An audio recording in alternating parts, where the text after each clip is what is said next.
Buenas tardes a todos, señor director de la Escuela de Educación, miembros integrantes del Consejo Directivo de la Escuela de Educación, autoridades de la casa, gente docente como uno. Me indican que no me puedo mover de aquí porque me van a filmar, de modo que el estatismo, que va a contradecir mi dinamismo natural, dinamismo que oculta por agitación lo que no tengo en actividad, me va a dejar sedente todo el tiempo acá, de modo que no tengo otra. Es una forma de contención que la secretaria posiblemente encontró para que yo no me agitara mucho en el día de hoy, hombre que por mi edad puede ser cardíaco. Agradezco vivamente la presentación y el extenso currículum que han leído. El currículum saben ustedes que es un ars combinatoria et inventionis, pero me va a ocurrir como le ocurrió a aquella vieja que le pidió, una vieja adinerada, que le pidió al pintor Turner que le hiciera un retrato. El pintor le dijo, con la condición, señora, que usted no lo vea hasta el final. ¿Cómo no?, dijo la vieja. Entonces pintó el retrato. Cuando termina la labor, le muestra el retrato a la vieja, y la vieja ve una mujer espléndida, como ella no lo era, una mujer fea, pero fea con carné de plástico además, y entonces quedó maravillada. Y el hombre la miró y le dijo: lo que espero que ustedes no me digan a mí después de haber escuchado el currículum. Y ahora, señora, a parecerse al retrato.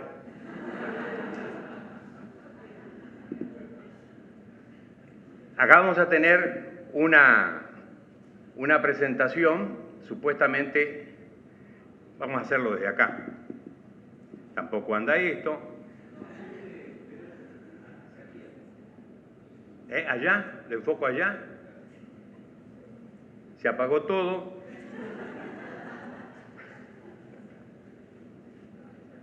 Ahí va, ese soy yo, ahí estamos. Volvemos al principio, es con retorno esto. Ocultando en abuste nostre paca, en Catilina, paciencia nostra. Así mi viejo nos enseñó con una frase de Cicerón a decir en la mesa cuando nos pasaba algo para no putear en castellano. ¿Verdad? Bien. Utilizo el aparatito porque acá no funciona esto, directamente el aparatito, ¿no? El aparatito lo dirijo allá. Allá. A donde quiera, a ver si es cierto. Estamos perdiendo 3 minutos. Bien. Mudo total. Ahora sí, una vez que se calienta empieza. La palabra identidad es una palabra latina que tiene dos componentes, eadem emptis. Eadem ustedes los manejan habitualmente cada vez que hacen una cita literaria, una cita erudita. Idem es la abreviatura de adem en castellano. Idem significa del mismo.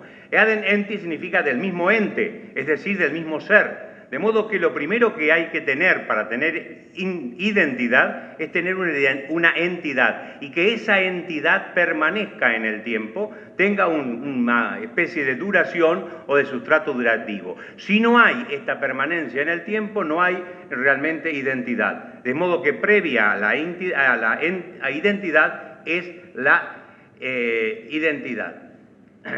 Bien, esto va a seguir. ¿Qué? A cualquier lado. ¿Ustedes escucharon cuando dijo a cualquier lado él? Estamos probando el técnico. El técnico es la persona aquella que le asiste para que los desaciertos sean mayores. Bien. Entonces estamos en presencia de que necesitamos un conjunto de rasgos iterativos que se den a través del tiempo.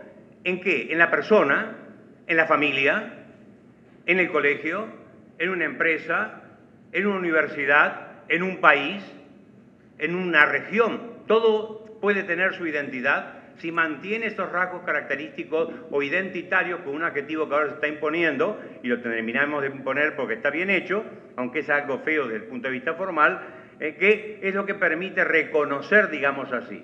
Esta identidad es una cuestión disputada, como decía en la Edad Media, cuando se largaba un tema frente a los profesores para hacer de esto un motivo de coloquio activo. Cuando la gente decía que la Edad Media era de escuchar simplemente al profesor, no tenía la menor idea de lo que decía respecto a la universidad medieval, que gracias a ella estamos acá, porque sin ella no se hubieran creado las universidades, ni los loqueros, ni los orfelinatos, ni los hospitales, ni los asilos de ancianos, ni los gremios.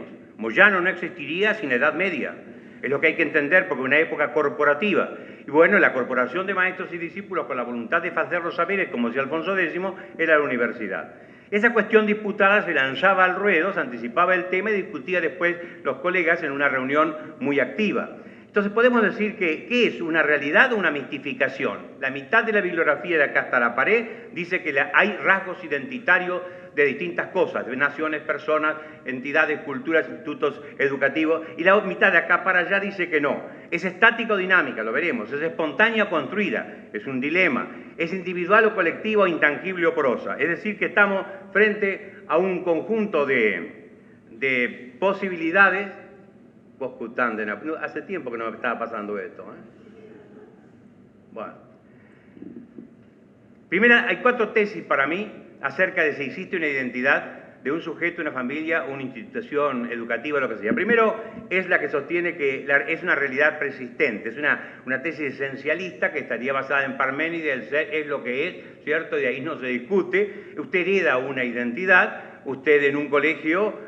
Ahora, ¿cómo lo hace cuando se funda un colegio por vez primera que no pertenece a un conjunto de colegios o colectividad? Esta tesis no funcionaría, ¿no? De modo que el ADN no es posible que se instale una realidad nueva, hay que descartarla. La segunda tesis que es un constructo, teoría que generalmente se desarrolla de forma muy habitual en las ciencias sociales, que son las que inventaron la palabra constructo, donde todo parece que se arma, se organiza desde el vamos, desde el cero, y con una especie, lo que al hombre le da cierta categoría divina, es decir, lo diviniza porque le permite crear de la nada. Sabemos que la criatura no puede crear de la nada, sino que tiene que crear con elementos persistentes y solamente combinatorios. Platón es un modelo claro de lo que era en su momento, lo que fue en su momento, la realidad como constructo, una nueva realidad como constructo.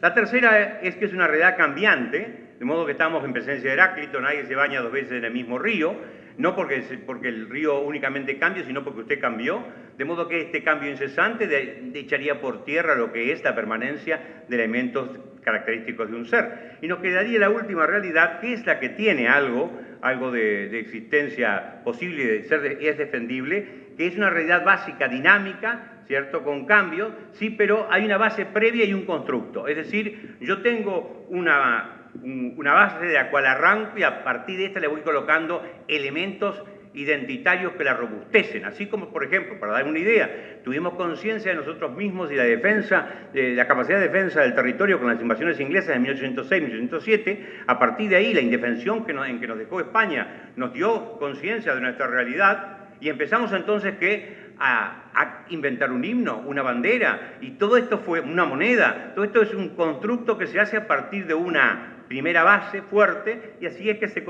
edifican entonces la identidad puede ser la identidad,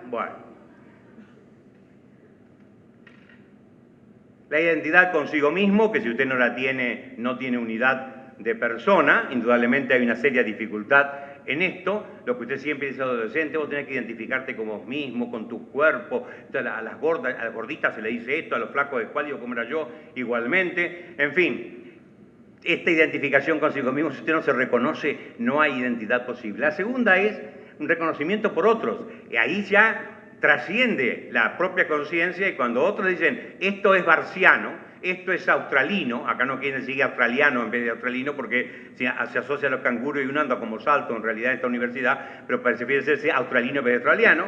Entonces, ahí está ratificada la identidad porque es rasgos reconocibles.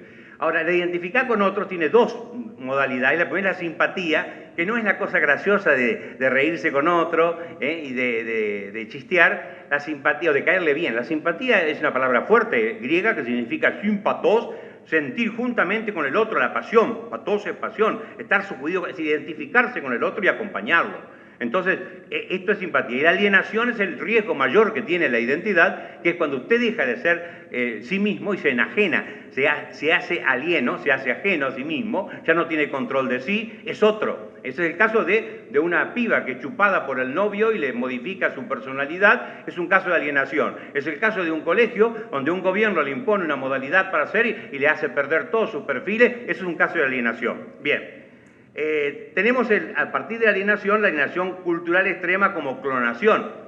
Cuando esta universidad nació, por ejemplo, yo en la primera reunión que tuvimos sostuve dos ideas. Primero, que no teníamos que ser un clon de Navarra, porque Navarra era una universidad muy fuerte, la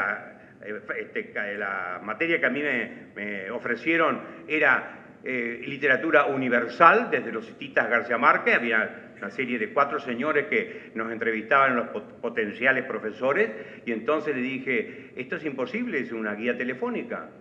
No tiene sentido una materia así, menos para gente de comunicación. Entonces la UNESCO dice que en un porcentaje de 100, en un jurado hay 25% de nabo. Bien, y un nabo, de los 4 había un nabo, correcto, estaba dentro de las características de la UNESCO. Me dije, claro, es un programa difícil.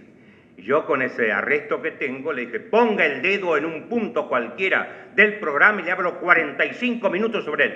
Entonces los otros lo atenuaron, lo sacaron de juego y siguieron negociando conmigo. ¿Qué haría? Otra cosa. Y lo que hicimos es un programa renovado, absolutamente nuevo, que ninguna facultad de comunicación lo tenía, que se llama CCC, Contenidos Culturales Contemporáneos.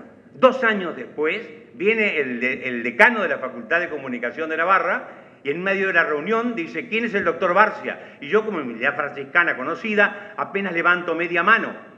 Y me dice, sepa que estamos modificando nuestro programa a la luz de su proyecto. Entonces yo pregunté dónde llevaba Caperucita la canasta.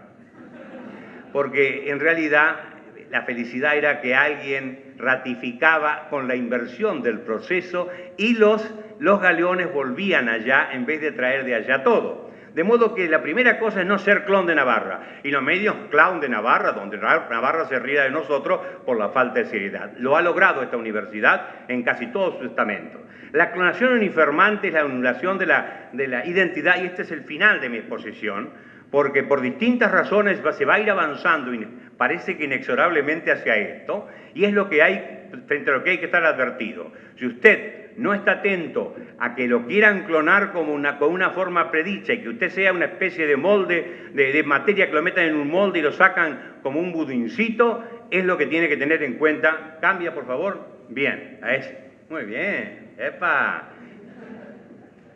Las comunidades aisladas ignoran su identidad. Por eso el gaucho no puede describir dónde vive, cómo es y cuáles son sus características, porque él no conoce más que lo que tiene allí. Para poder describir una realidad donde usted está incorporado, tiene que salir de ella. Si quieres tener una descripción de tu pueblo, dice Rodenbach, hacete un viajecito a París y vas a describir tu villa. Eso es lo que...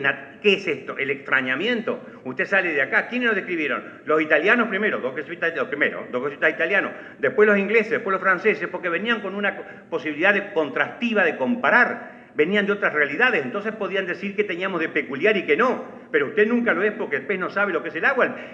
No es de la gente bruta, dice que esto es de McLuhan, y esto es un proverbio hitita, tiene 4000 años de vida.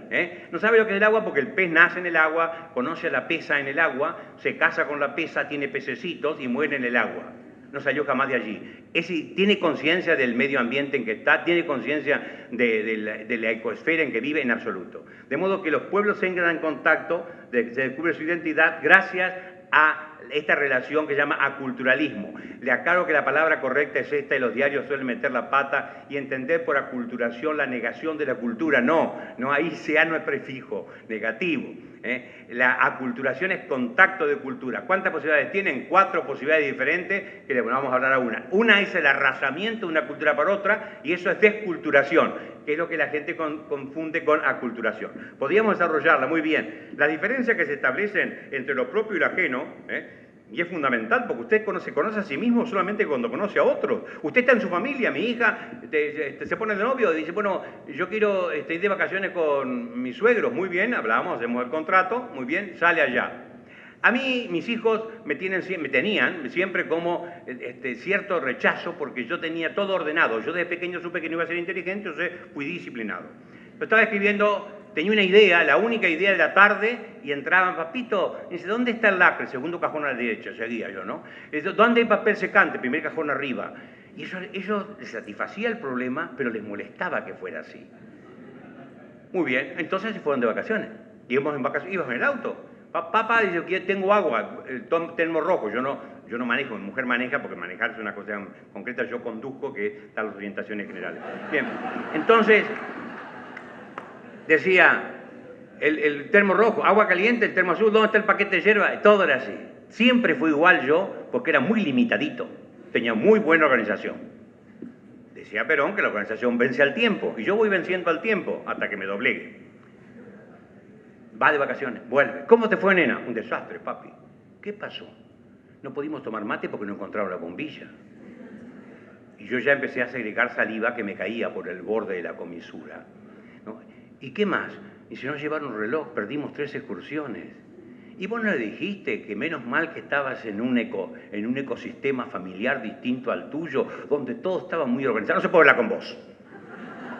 La piba descubrió que había otro mundo y empezó a cotizar el propio a partir del momento que salió del metro. Esto es lo que nosotros llamamos con mucha ligereza socialización, cuando el chico va al jardín, va al nivel inicial, que es el nivel más orgánico de todo lo que tenemos en la educación argentina, ¿verdad? Es donde mantenemos al chico todavía con vitalidad intelectual, como podemos decir por otro. Muy bien, cuando usted entonces se enfrenta con otras realidades, empieza a describir la propia. Segundo, empieza a valorar qué es lo positivo y negativo de lo propio que tiene. Y tercero, a confrontar. La educación siempre ha sido igual respecto de la confrontación con otra sociedad. Los indios del otro lado del río tienen estas características, nosotros no, somos mejores. Comen gente, comen humanos, nosotros no. Se define por contraste, por favor. Entonces, vamos a ver ahora la identidad cultural. Entendemos que entendemos por cultura, pero en un concepto estructuralista la cultura es un megasistema, es un conjunto de sistemas articulados entre sí. ¿Qué es un sistema? El sistema es un conjunto de elementos que están relacionados entre sí de acuerdo con ciertas leyes que rigen el movimiento y articulación, balance y relación entre estos elementos, desde un semáforo hasta una constitución. Esto es un sistema, ¿no? Bien. Y el sistema de un país, el tema político, económico, religioso, lingüístico, educativo, alimentario y social. El educativo, que está subrayado, tiene que ver con el resto de los sistemas, porque cuando la cultura es orgánica, hay relaciones intersistemáticas y por lo tanto se articulan entre sí. Es cierto a su vez que usted puede hablar de subsistemas, no vamos a meternos ahora, subsistemas educativos, el informal, el formal y demás, pero saltemos a la próxima relación y es el segundo concepto que es el de Ortega y Gasset, que es el más válido de todos desde el punto de vista antropológico. La cultura es el conjunto de soluciones que una comunidad da a las soluciones, a los problemas fundamentales de su existencia. La comida, la diversión, el culto religioso, la alimentación, el techo, etcétera, etcétera. Bien, entonces, lo que hay que entender es que la cultura en que estamos nosotros incorporados es un ecosistema, y esto la palabra eco viene como economía, que el gobierno de la casa, oikos en griego es casa, estamos como dentro de una casa. Esta cultura institucional no nos debe hacer olvidar que esta institución tiene una cultura que se incorpora en otra cultura mayor, y en otra mayor, y en otra mayor, y somos hombres de esta estructura institucional educativa que pertenece a una estructura nacional argentina y a una regional tal vez, y a una de América del Sur, y así parecidamente. De modo que es necesario mantener la característica o la capacidad de extraambientación para no quedarse en la satisfacción de lo propio y darse cuenta cómo se articula lo propio con lo que más allá. Porque dice, esto sí lo dice McLuhan, la hormiga sale del hormiguero y se encuentra con un mundo que es el jardín, es otro ecosistema. Y sale del jardín y se encuentra con un mundo que es un parque. Y entonces es otro ecosistema, es decir, esta especie de cajas enchufadas, unas en telescopización, van asociando los elementos de la cultura. Vamos a ver cuáles son los elementos identitarios e institucionales. Tenemos dos tipos, los intangibles. Sobre esta palabra está discutiendo mucho ahora en la Academia de Letras. Hace poquito llegó una propuesta que va a ser, profesora Amarante, ¿me puedo sacar el saco? Bien, hay que pedirle permiso a ella, que es la que está a cargo del sinsaquismo docente. Bien. Decía entonces que intangibles y materiales. Vamos a los intangibles, por favor.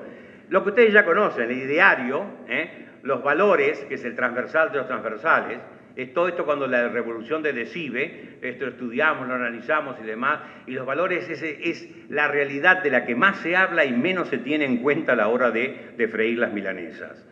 Los valores son decorativos, los valores son interesantes para enunciarlos, llenan un discurso, nadie los cumple. Esta es la verdad. Y el hombre es una criatura valorante, es una criatura que por naturaleza opta, elige, esto es bueno, esto es malo para mí, y a partir de allí en el ejercicio de libertad, toda la acción educativa se apoya precisamente en el valor, por digo que es el transversal de los transversales. Las creencias, que no es la cuestión religiosa, sino como dice Ortega, usted vive dentro de las creencias, no tiene creencias, las creencias son como una especie de contenedor donde usted está dentro, y estas creencias que están vitalizándolo usted, y usted no tiene conciencia permanente de que esto está ejerciéndose en usted, pero las creencias son lo que tiene asumido y lo ha hecho carne en sí. Estas son las creencias que usted tiene. No tiene nada que ver en este caso con lo teológico, ¿no? Bien, las actitudes, y aquí te quiero ver, porque si hay algo que dejamos de lado en la educación argentina, es lo actitudinal. Cuando en el año 1978 el inglés publicó el articulito donde distinguió 3 tipos de conceptos, de contenidos que hasta ese momento no hablábamos más que de contenidos conceptuales, hasta el 78, el inglés distinguió entre conceptuales, que están allí siempre, no hay dificultad para encontrarlo, entre los procedimentales, cómo se hacen las cosas, los modos, las actividades y demás. Esto es interesantísimo porque tiene siempre un segundo plano en la educación nuestra, y los actitudinales que en el jardín se desarrollan y después se pierden. Los actitudinales nunca más se tocan. ¿Y qué son las actitudes? Son las que te permiten a vos ver, valorar, discriminar, pero con una característica, no pasan por la aduana racional, es la reacción instintiva que vos tenés de adhesión o rechazo, y es lo que te revela tu condición básica de posicionamiento frente a una realidad. Esto es lo actitudinal, es gravísimo, por eso hay que estudiar los actitudinales, los empresarios los estudian. Cuando ven las reacciones que tienen los sujetos que están sentados esperando para ser entrevistados, qué actitudes corporales tienen, están indicando actitudes internas. Si usted en una mesa redonda se cruza de brazos, está cerrándose sobre sí mismo. Si usted repiquetea todo el tiempo, además es un impertinente, un tarado, ¿cierto? Está indicando que no le interesa. Si usted mira un ángulo buscando nido, son todas actitudes físicas que están mostrando actitudes intelectuales suyas, posiciones frente al otro, son muy reveladoras. Por eso hay gente que se especializó en esto y que estudia todo lo que es la gesticulación, actitudes corporales y demás, para revelar o para descubrir actitudes internas en uno. Por eso hay que tener mucho cuidado, cuando uno va a televisión, qué gestos hace, qué actitudes toma, ¿no? Bueno, no voy a desarrollar esto porque ustedes ya de televisión saben más que yo.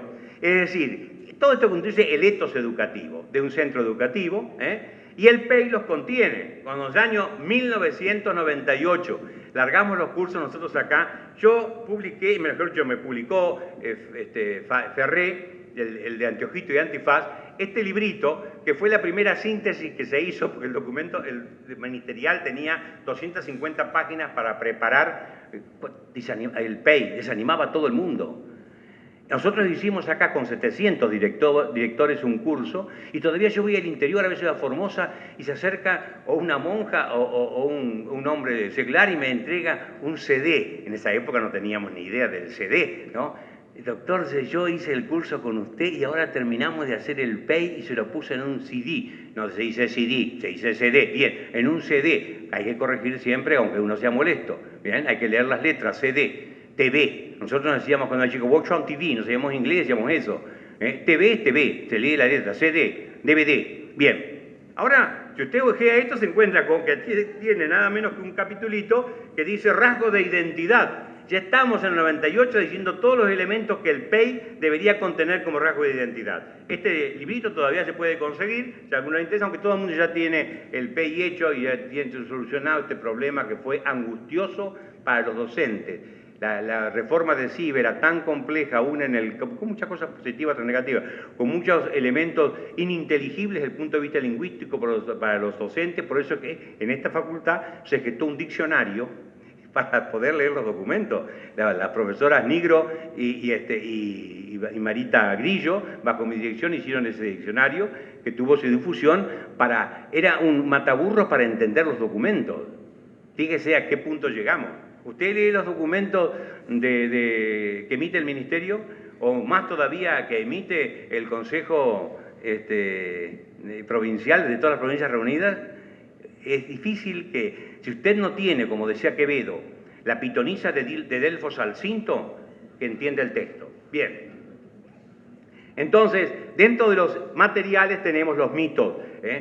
Por mitos, una acepción amplia de mitos, los relatos respecto de cómo se originó el colegio, pero no desde el punto de vista de la historia documentada del colegio, que esas cosas que hace María Inés perdiéndose en los campos de Heródoto, sino estos relatos fundacionales, sintéticos, que producen impacto porque pueden dar, digamos, el fundamento de cómo empezó algo. Segundo lugar, las leyendas. Decía Chesterton que las leyendas son más importantes que la historia, porque a través de ¿qué? De apelar a su capacidad imaginativa le dejan un contenido que está detrás de la leyenda, porque la habilidad, es decir, nosotros después del pecado de este muchacho y de esta parejita de Adán y Eva, que nos quitaron los dotes que teníamos que razonar y demás, entonces nos resulta difícil razonar, articular elementos intelectuales. Por eso dice Santo Tomás, el estado actual de nuestro intelecto permite percibir las cosas más rápidamente por imágenes que por conceptos. Y por eso Séneca, gran pedagogo, dice, largo es el camino de los conceptos, breves de los ejemplos. Entonces, en un ejemplo, la leyenda que es una historieta, que es una historieta imaginada, que es un ejemplo que encarna detrás de sí una enseñanza. Y esto es lo que enreda en la imaginación al hombre un concepto que está contenido en ella. Es muy educativo. Y las anécdotas, hay que tener en cuenta aquello de, no anécdotas cualquiera triviales, las anécdotas significativas, aquello que decía Eugenio Dors. Hay que saber ver la categoría detrás de la anécdota. Es decir, que una anécdota no se quede en un cuentecito divertido, sino que revele una condición, un rasgo, una peculiaridad profunda. Esta es la anécdota que usted tiene que contar en todo caso para robustecer desde lo mítico la identidad de su institución. Los ritos, bueno, ahí están todos dichos, las celebraciones, los viajes que se hacen, en fin, todos. Ahora los viajes han generado una proliferación de experiencias al exterior de distinta manera, primero fuera Argentina y al exterior, hay generaciones de colegios que están viajando a distintos puntos de Asia Menor y demás, cosas que antes no se daba. Antes era siempre Bariloche, después empezó Córdoba y la Catarata empezó a expandirse y ahora hay una distribución cada vez más rica de esto,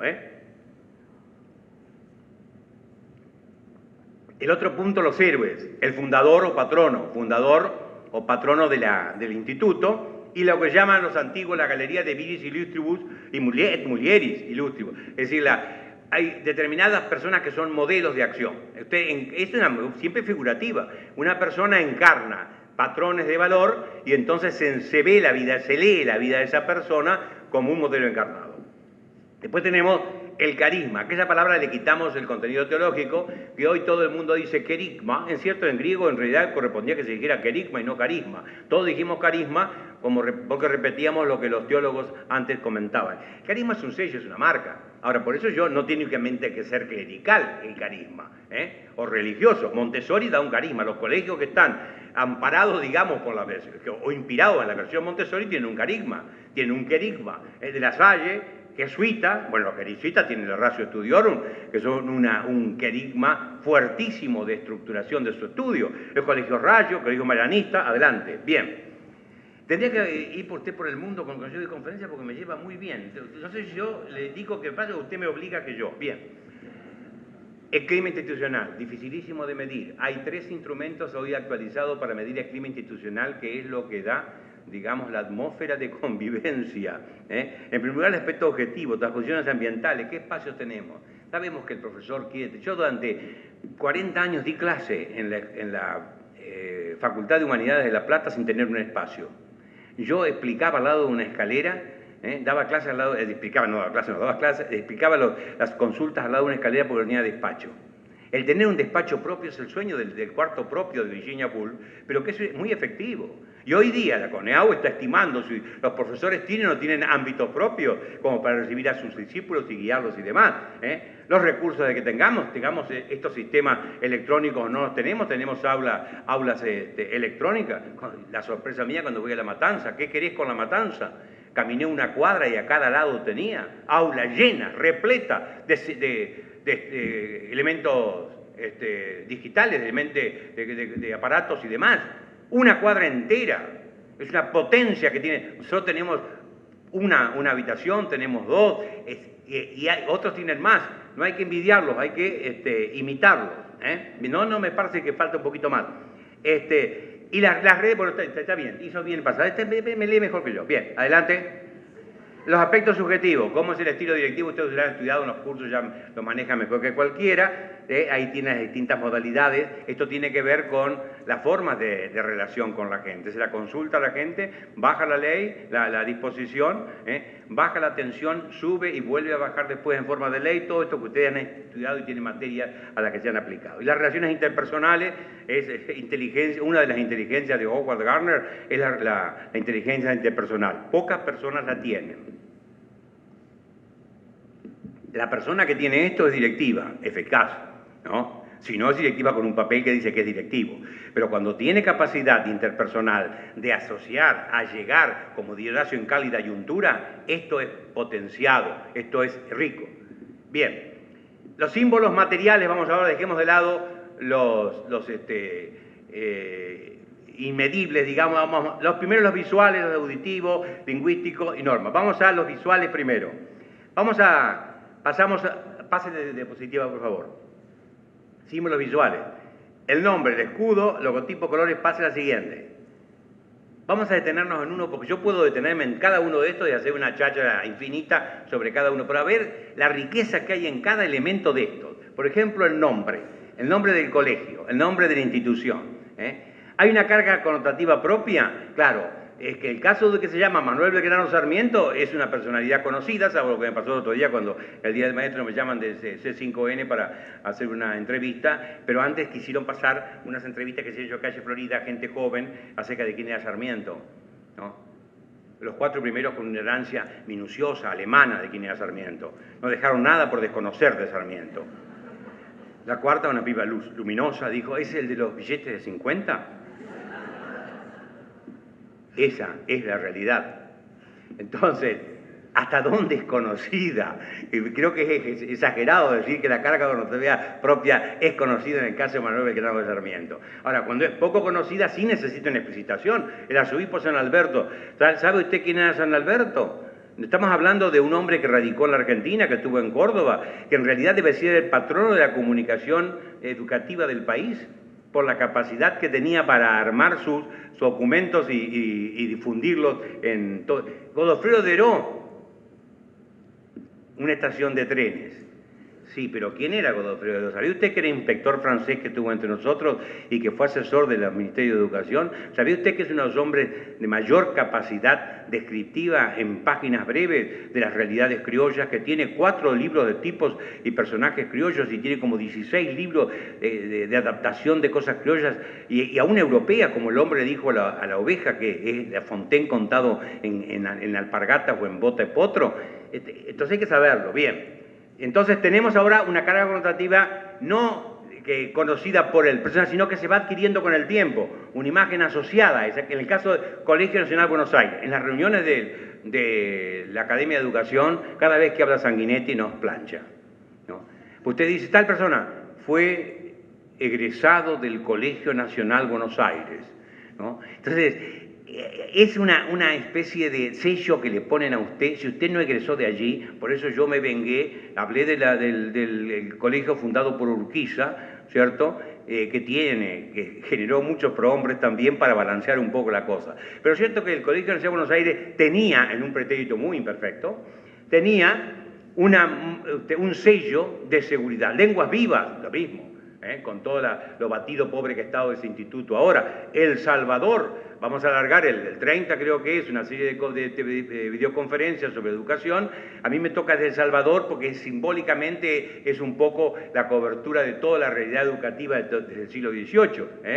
Explicitarlo, aplicarlo, reiterarlo, importa en el caso del nombre. La siguiente, por favor. Los tipos de nombres. Descriptivo, Universidad Tecnológica Nacional, que es una aberración desde el punto de vista del ente de la universidad, porque ninguna universidad, si es universidad, no puede ser precisamente tecnológica, que es una reducción de términos.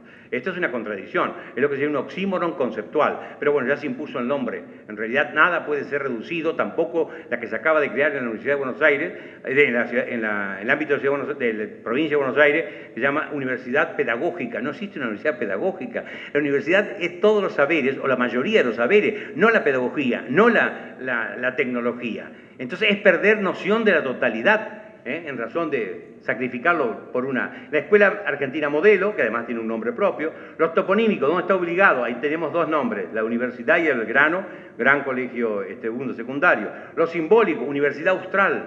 Estos casi todas las designaciones que la Universidad Austral ha hecho de sus instituciones son simbólicas. Pues fíjese, Crisol, colegio que yo ayudé a fundar en La Plata y que di el primer curso que ganaba mucha plata sobre el cuento folclórico para poder empezar a comprar ladrillos. Crisol es simbólico, Los Molinos simbólicos. Euskal Echea, que es el nombre de la casa, es simbólico y tiene un valor agregado, que está escrito en euskera, lengua, como ustedes saben, que data del 1970. Entonces ya sí ustedes pensaron, siglos atrás, no, el euskera nace en 1970 porque había una cantidad de dialectos que no tienen unificación. Y el gobierno decidió crear una lengua artificial, que era la síntesis de dialectos, al modo que usted habla ahora una lengua que no tiene raíces muy antiguas, es de 1970, es artificial. Bien, tenemos ahora los patronímicos, el nombre del patrono de la casa, el caso de Kennedy, el caso de Lincoln, la Barden, Sagrado Corazón, Cardenal Newman, Cristóforo Colombo, San Pablo, Apóstol, María Elena Walsh. No sé si algún colegio me puse por si se le ocurre a alguno bautizarlo, que me parece muy justo. Bien, la Academia Argentina de Letras es la primera academia de las 22 que hizo homenaje a una maestra de la literatura infantil. La hicimos hace 2 años, poco tiempo murió después María Elena. Siempre las academias han considerado la literatura infantil, la ciencia ficción o ficción científica, lo policial como de segunda, ¿viste? En cambio no es así. Bien, mi lucha ahora que estamos preparando los textos porque la academia, les cuento un chismecito, la academia está bajando, la Academia de Letras, y la educación va a venir después, está bajando a los manuales de primario y secundario. Ya hemos revisado, de una editorial argentina, no voy a pasar el nombre para no hacer propaganda, pero ya hemos revisado los manuales de todo el primario y ahora estoy revisando los del secundario. Entonces estamos tratando de mejorar la calidad de los ejemplos literarios que ponen, porque habitualmente nos hemos acostumbrado a que se colocan poemitas de gente asociada a la editorial o poemitas del barrio, de conocidos, pero que no tienen trascendencia. Tenemos poco tiempo para que el chico pierda leyendo cosas insuficientes. Hay que darle médula de león para alimentarlo. Entonces, el caso de María Elena es uno de los casos que usted tiene para alimentarlo, y la Argentina es el país de Hispanoamérica que tiene mayor cantidad de producción literaria, sobre todo en la lírica infantil de primera. Hay que aprovecharla. Ahora estamos haciendo otro movimiento. ¿Por qué? Me quedó chica la Argentina.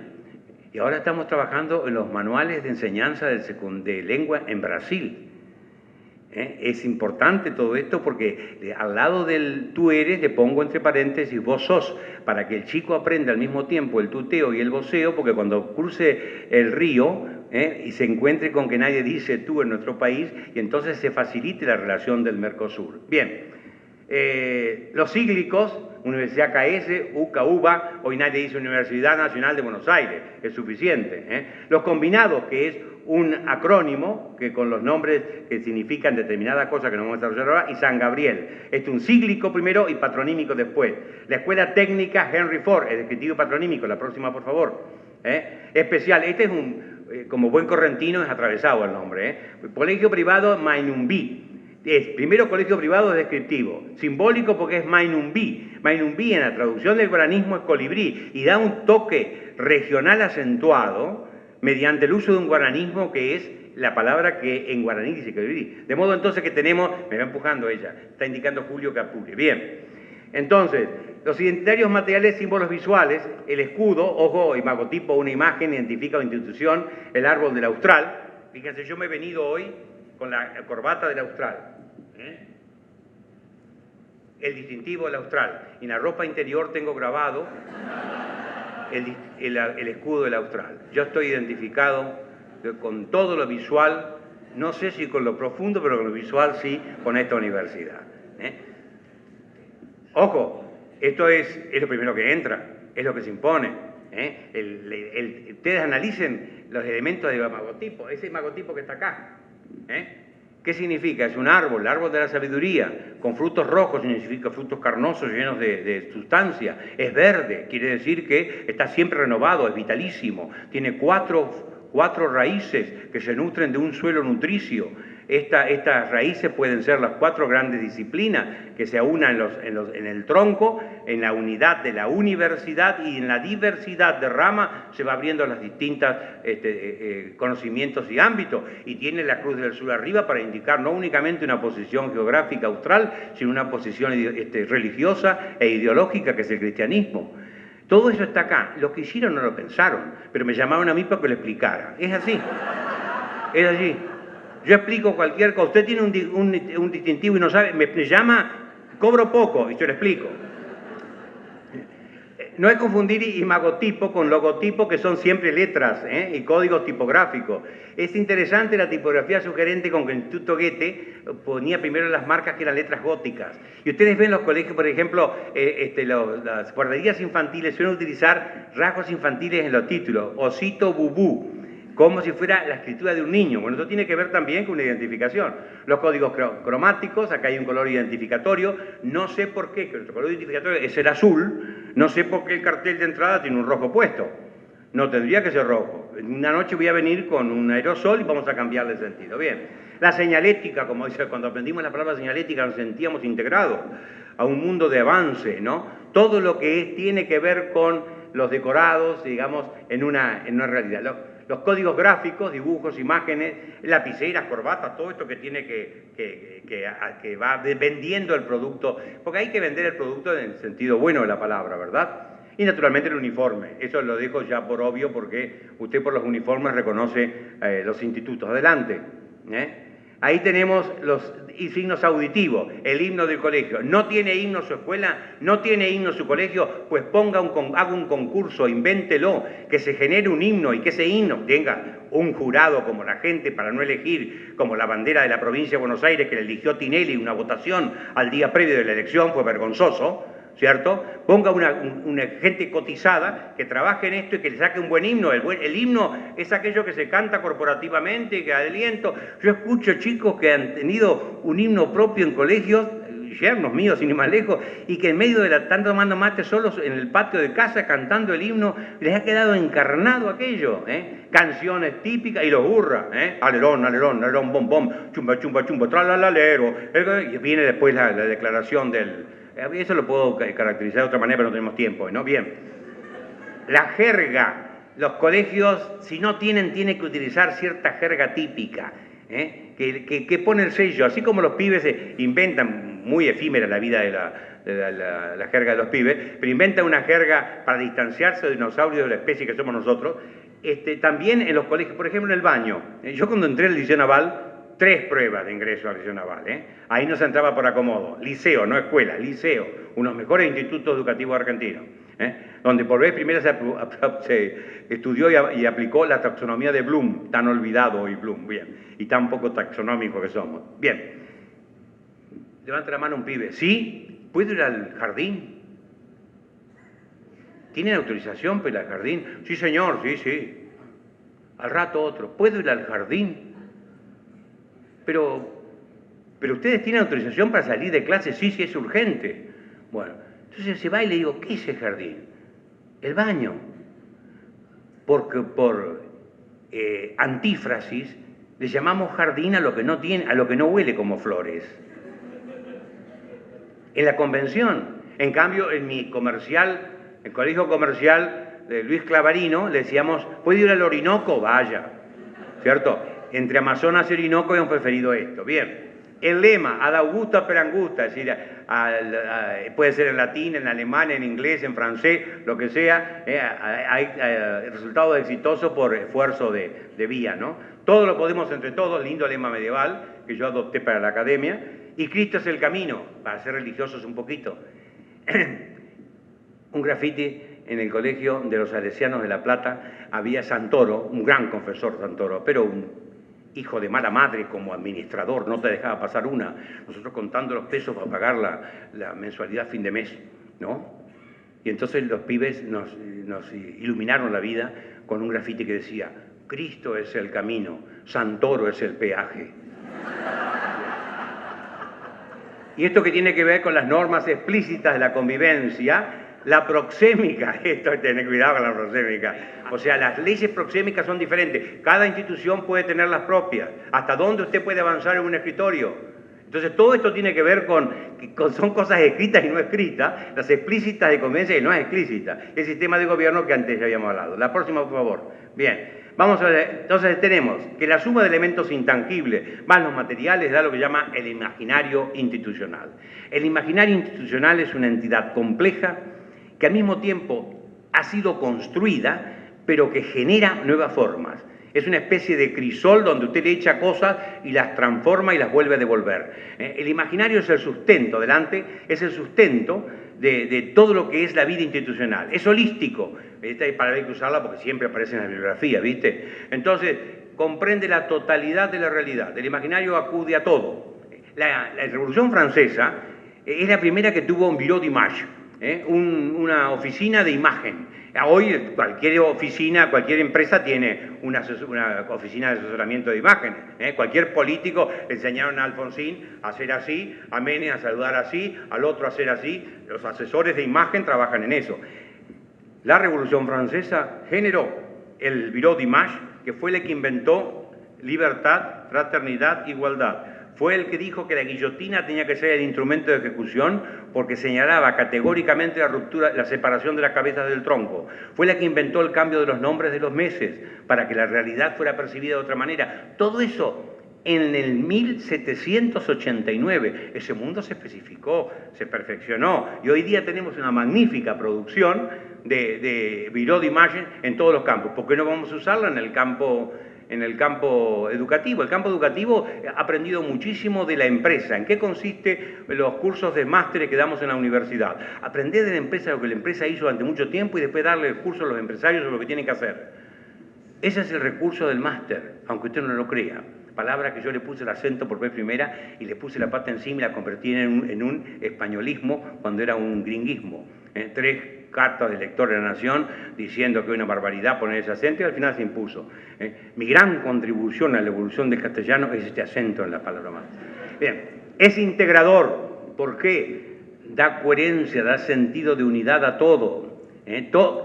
Cuando más coherente es el imaginario, más efectivo y contundente es en quienes lo viven, porque usted vive nutrido de este imaginario. Es participativo, da sentido de pertenencia. Vemos que el sentido de identidad, el sentido de pertenencia, el sentido de herencia son 3 elementos básicos para la transmisión de una institución, de la transmisión de la tradición identitaria y para asumirlo, para meterlo dentro de la tradición identitaria. Estos 3 elementos. La pertenencia es fundamental, le da seguridad, usted pertenece. Las sectas son las que manejan esto con una facilidad asombrosa, porque tienen pocos principios y muy reiterados y además con una especie de machacamiento permanente en su adoctrinamiento. Una vez que habría que estudiar la técnica de las sectas para meterse muchas cosas de la realidad política también. Y la comunicación. Y es legitimador porque esto fundamenta la razón de ser, el imaginario de una institución, de su colegio, de su escuela, de esta universidad, y le da razón al gobierno. Si el gobierno está dentro del ideario y cumple con todos los elementos propios de lo intangible, pues está fundamentado gracias a este imaginario que lo sostiene. Por eso diría, ya vamos terminando, las 3 P.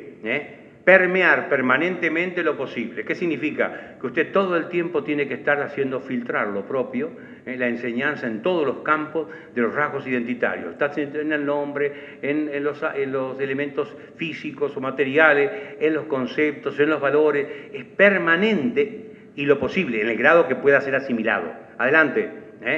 El conflicto adveniente es el que se nos está acercando cada vez más, porque la globalización es un concepto universal, pero existen otros grados de globalización que son nacionales.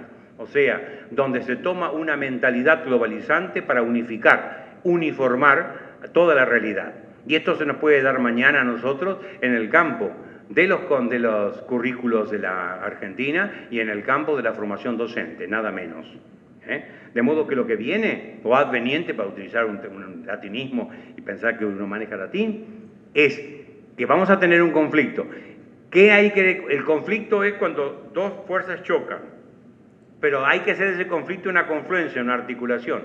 Los ríos Neuquén y Limay entran en un punto que se llama confluencia, chocan, y durante un tiempito tiene cada cual, van divididas el color de las aguas y después se hacen el Río Negro. Entonces lo que tenemos que buscar es la articulación entre la identidad de nuestro colegio y las reglas generales de juego que nos pongan en los ministerios de provinciales o el Ministerio de la Nación. Adelante. La paradoja del hombre va a ser esta siempre, porque no es de ahora. Siempre hubo una tirantez. El hombre estuvo tupacamareado, le regalo el adjetivo, tupacamareado entre la globalización y la identidad.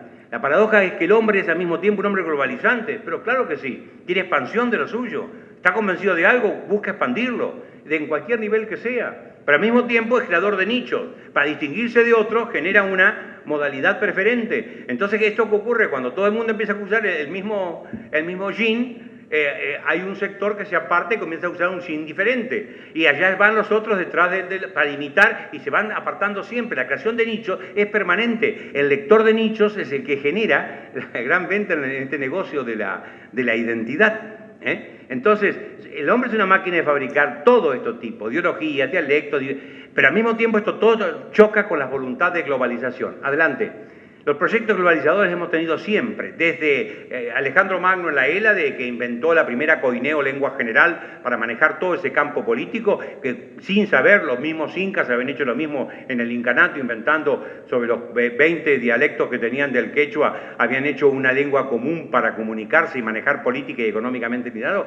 ¿Es una globalización lingüística al servicio de progresión política y económica? La Sociedad de las Naciones fue el primer proyecto que no anduvo. Anda las Naciones Unidas, la Corte de la Haya es en la justicia y la UNESCO es en educación. Son formas de globalización que van penetrando gradualmente, imponiendo su modelo, su forma, porque son además conformadoras y matrizadoras de la realidad. Y la sociedad del conocimiento quedaría para, yo estoy en contra de esta denominación que es falluta y engañosa, quedaría lugar para toda una conferencia que no vamos a darla hoy. Adelante. Hay que distinguir, se rinde el pan rallado porque sale mal la milanesa y se chilla que haga. La gente ya, esto es como una época cosmopolita de los griegos, no hay metier. No. El cosmopolita griego, los estoicos griegos que eran cosmopolitas, se basaban en que el hombre, cada criatura tenía una gran flexibilidad para integrarse a todas las culturas. Radicaba en el hombre esta flexibilidad de cintura. Yo, que tengo menos cintura que un huevo, ¿cierto? He buscado siempre la forma de comprender a otras realidades e integrarme a ellas. Esta es la capacidad humana que los estoicos tenían y predicaban. Lo otro es distinto. A usted de afuera para adentro le encaja la unificación, le encaja lo que es una cultura para todos los hombres. Avanti, ragazza. Bien. Los ámbitos temáticos de globalización pueden ser muchos: económica, política, religiosa, cultural y educativa. En estos momentos está avanzando en Europa con una reacción enorme de todo punto de vista la unificación de las carreras universitarias. Esto fue natural en la Edad Media. Usted hablaba en latín en las universidades y podía andar sin necesidad de problemas de Esperanto ni de Polapic por toda Europa. Iba de Oxford a Cambridge, de Cambridge a Salamanca, de Salamanca a Pisa, con distintas universidades, se hablaba la misma lengua y más o menos los programas eran similares, distintos maestros, pero bueno, tenían unas estructuras similares. Esto naturalmente se generó así. Ahora estamos generando desde afuera para adentro una unidad. Esto no es una unidad expresada, sino que es una uniformación forzada que se está dando y está generando muchos problemas, sobre todo en lo humanístico y en las carreras de arte. Las reacciones que yo estuve presente en España hace 3 años cuando empezó esto, las reacciones de las escuelas de arte eran enormes porque les barrían con toda la originalidad que cada escuela había logrado y estamos en una especie de uniformación donde todos los gatos son pardos. Adelante, por favor. Esto es más grave, ámbitos geográficos. La globalización es un procedimiento, es un proceso que se da en lo universal, sí, pero también se da en la regional. Hay una globalización del mercado común europeo. Hay una globalización proyectada y no cumplida y muy confusa del Mercosur, que es una globalización interesante porque está entre lo local y lo universal. Y como dice Abel Pose, hace como de colchón de rebote. Y la nacional, la globalización nacional, es la más grave porque genera nacionalismo cerrado. Y nacionalismo no quiero hablar ahora, hablar de defensa de lo nacional, sino que en una nación se impone una determinada estructura, una determinada concepción, un orden en un campo que va extendiéndose a otro y cuando quiera contar la tendencia siempre es la misma, aunque cambie el espacio. Adelante. El problema es que es líquida esa presencia. Bauman habla de la modernidad líquida, porque todo fluye. permea, se mete por cualquier lado, liquifica lo que toca. El proceso globalizador es más grave que los resultados porque es permanente, insistente, es como mano de novio, no cesa nunca de insistir. Y entonces, ¿esto dónde se generó? En el panóptico del siglo XVIII. La gente dice estúpidamente, la posmodernidad se impuso. No, my dear, la posmodernidad se impuso en 4 o 5 cosas, en el resto, que eran buenas, otras no. Fue barrida por la globalización, que es una reencarnación de la globalidad, de la modernidad. La modernidad nace del panóptico, donde Benjamin Bentham dibujaba así una cárcel, donde hay un punto central que controla todo. Igualmente una escuela o un jardín tenían toda una estructura central como una red de araña. El poder central, omnímodo, controla todas las diferencias y las allana y las simplifica. El panóptico es la idea del dominio absoluto sobre una realidad en cualquier campo. Adelante, ahí tiene otra imagen de panóptico, adelante. Entonces lo esencial, como decía, es el proceso. Un proceso que es fluido como dirá más tarde. Lo dijo tardíamente Bauman. Adelante. Entonces, ¿estamos frente a una cultura global con la cual luchan nuestras culturas institucionales y nuestra identidad constitucional cultural? No, señor, no existe cultura global. La cultura global sería la cifra y síntesis dificilísima de lograr de los mejores,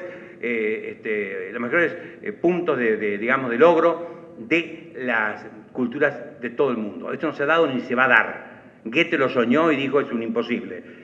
¿Existe cultura global neutra? No, porque toda cultura que se va, ninguna cultura es neutra, está llena de valores y la neutralidad es la que impide que usted sea neutro, no es ni frío ni caliente, no, el valor lo obliga a usted a definirse, es lo que rompe su indiferencia, decía Marcel.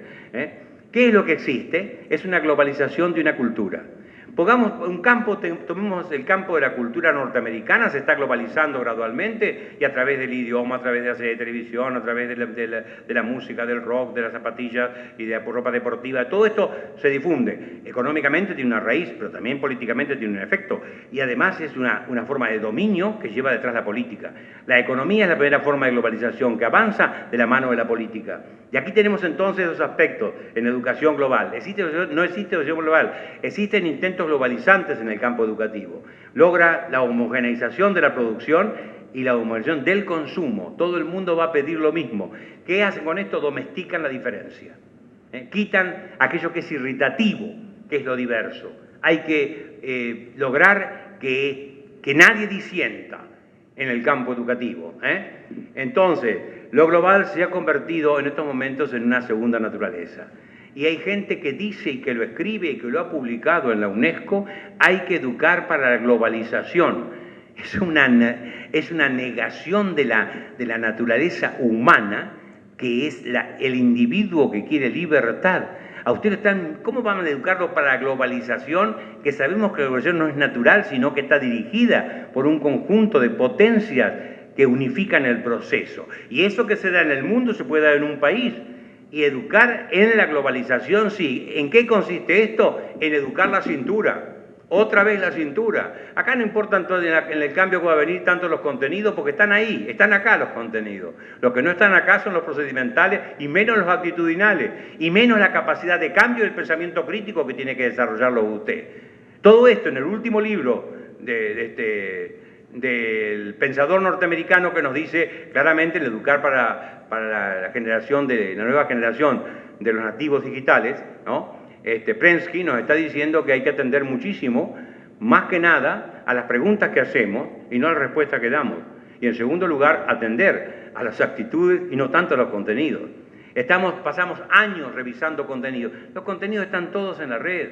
La red que no es una tela de araña, otra cosa, no vamos a entender eso ahora. Bien, entonces, ¿qué actitudes tenemos frente a esto? Lo que mucha gente toma, llora. Desde este salón yo he visto a una persona llorar frente al avance en el campo de la lingüística, frente a determinadas aberraciones en televisión, que fue mi predecesor en la escuela, Ofelia Kovacs. Lloraba desesperada. El cambio y el llanto jeremíaco no cambia la realidad.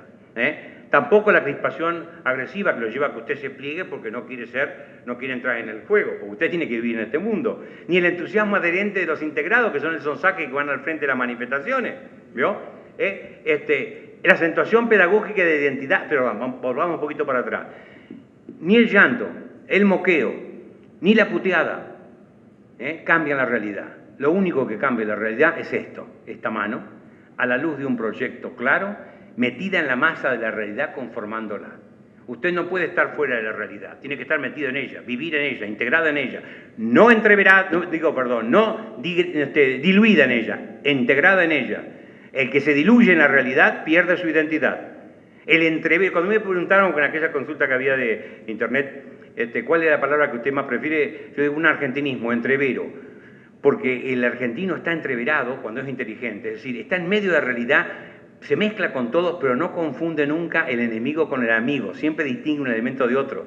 El estúpido, el del sonsaje que dice Aureche, el que va adelante sin perspectiva, es el que se adhiere con entusiasmo a todos los cambios que vienen, como a veces nos hemos adherido a algunos cambios educativos. Son los petizos, los enanos en las manifestaciones. ¿Qué ven los enanos en las manifestaciones? Traste, delante, no tienen perspectiva. Nada más que trastes y trastes, no tienen perspectiva. En cambio nosotros tenemos que decir, si usted es enano, súbase a un gigante, a un maestro. Es como decía el medieval. La realidad es que somos enanos subidos a hombros de gigantes. La estupidez es, decía Oscar Wilde, aquel enano que decía, veo más lejos que tú, le decía al maestro, cabalgando en los hombros del maestro. ¿Do you think? Bien. ¿Qué importa? La acentuación pedagógica de la identidad. Ya vamos terminando, Julio. La coexistencia de lo identitario y lo global, porque existe, no en todos los campos.